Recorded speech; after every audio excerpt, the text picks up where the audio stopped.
How much do you think, boy, I'm going to sidebar here, but as somebody who spent their fair amount of time in the gym and around other athletes, I'm sure you're at least familiar with the phenomenon known as HGH. Yeah. And HGH and peptides and things like that. That's used in a lot of women's, beauty stuff and has been for a long time.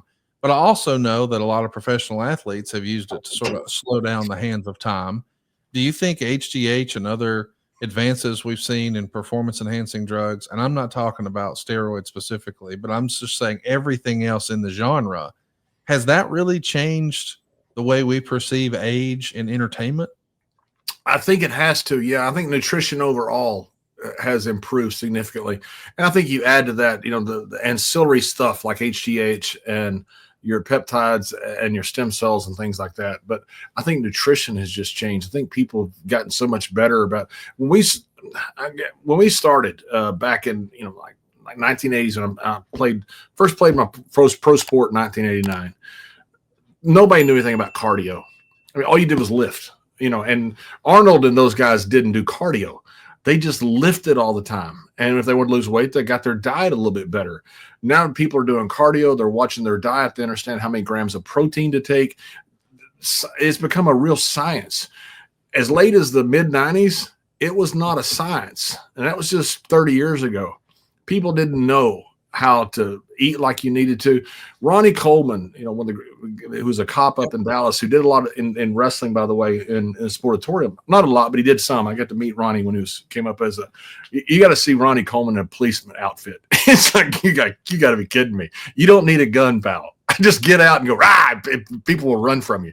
But Ronnie Coleman talks about how he could eat more than anybody else. And that was the biggest difference between him and everybody else.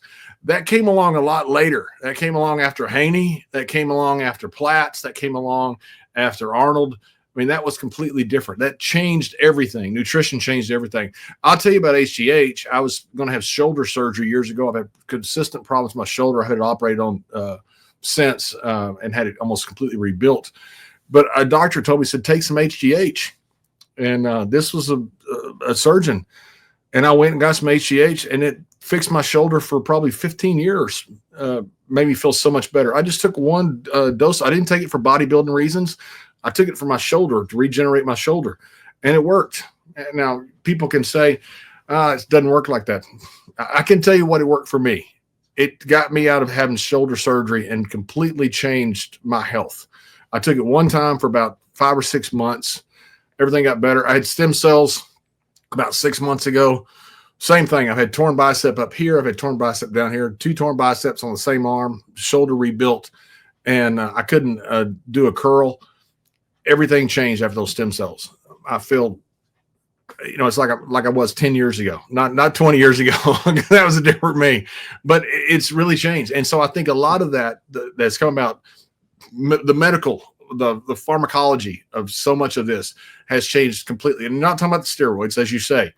You're talking about stuff that rejuvenates the body, and people can live longer and be healthier and be younger for a lot longer. Yeah. And also too, let's be honest, TRT has become a pretty common thing.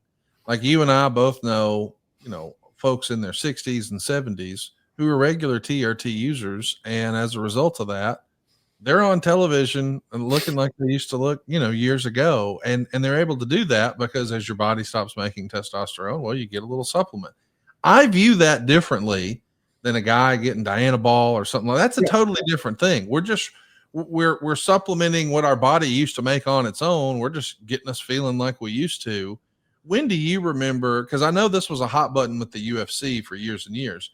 You would have guys, and we won't name any names, but it used to be spoken about in almost a shameful thing. Like, oh, all of these wrestlers who were, trying to get some sort of a competitive edge in the UFC, they've become so reliant on TRT that now after years of doing this testosterone replacement therapy, that's what it stands for. I guess I should have said that. Maybe their body stops producing it the way it used to completely. And so now they really do become reliant on it.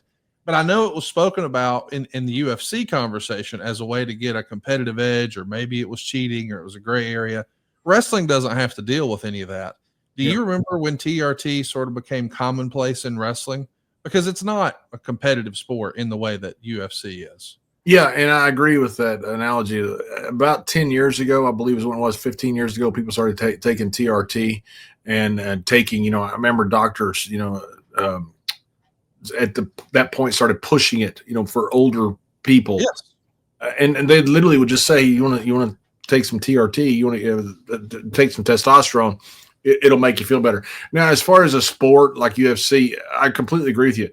Ban every bit of it. I think you need to ban every bit of it. I think you need to ban every bit of it in powerlifting.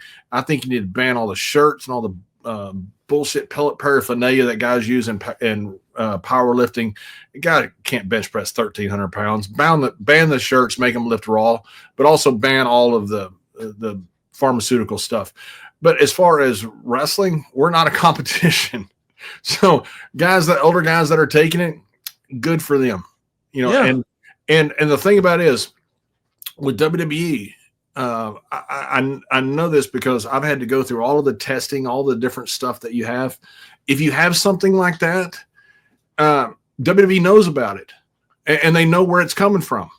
I mean, comparing like the old wrestling that I was in when I first started to now, it's not even the same business.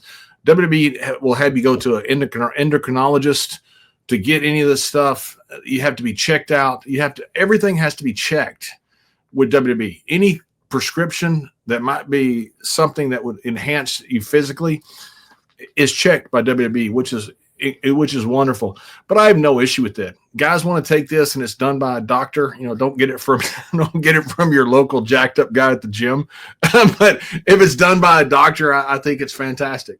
And that is changing how people are getting into their 40s, 50s, 60s, and later. I am curious from a WWE standpoint, because you were there sort of through all the different iterations of testing and all that. My perception or my belief on steroid use in wrestling for years has been, who cares? Like, I take a look at a movie like The Expendables, and we see guys like Arnold Schwarzenegger looking unreal. I mean, he looks like a real life action figure in his late 60s. And you're like, come on now. And I don't care. It's entertainment. So I know there's been criticism of big time WWE wrestlers who, have a phenomenal look, but there's always but it's steroids. But if it's not a combat sport and it's not a true blue competition and it is entertainment, I just don't see why anybody gives a shit. Is that the way most wrestlers perceive it? Or was once upon a time it like, oh, that guy's got to be on the gas and spoken about as if he had some sort of competitive edge, or he was cheating, or he was taking a shortcut? Like, it's entertainment. It's Hollywood. Like, this is part of the gig. And as long as it's not done through a street pharmacist, as you said, and you're getting it legitimately, what are we talking about? Is that the way wrestlers perceived it or no? Yeah, that is the way wrestlers perceived it. But I will tell you this, that I was there, during steroid testing, and when they weren't steroid testing, when they were drug testing, when they weren't drug test, I was there during all the different phases. When they started steroid testing, guys were kind of relieved, because now you don't have to compete with, the guy who's going to just go over there and take, I don't even know if Anadrol is around anymore, but Anadrol was at one time the most androgenic thing you could take, and guys would get huge on it. And you realize, I don't have to take all that crap to compete. Now the catch-22 is you don't look as good. Right.